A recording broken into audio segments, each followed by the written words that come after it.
புரியாது எந்த சோர்வடைஞ்ச போது ஒரு துணையா வந்த என் நெஞ்சில் குடியிருக்கும். செவ்வாய்க்கு பொறிஞ்சு போச்சு. என் நெஞ்சில் குடியிருக்கும். என் நெஞ்சில் குடியிருக்கும். எந்த ஒரு எதிர்பார்ப்புமே இல்லாம நீங்க என் மேல வச்சிருக்கிற இந்த அன்புக்கு நான் திருப்பி என்ன செய்ய போறேன் நண்பா? கடைசியா ஒரு குட்டி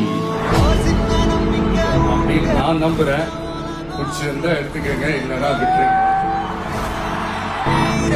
அவதான்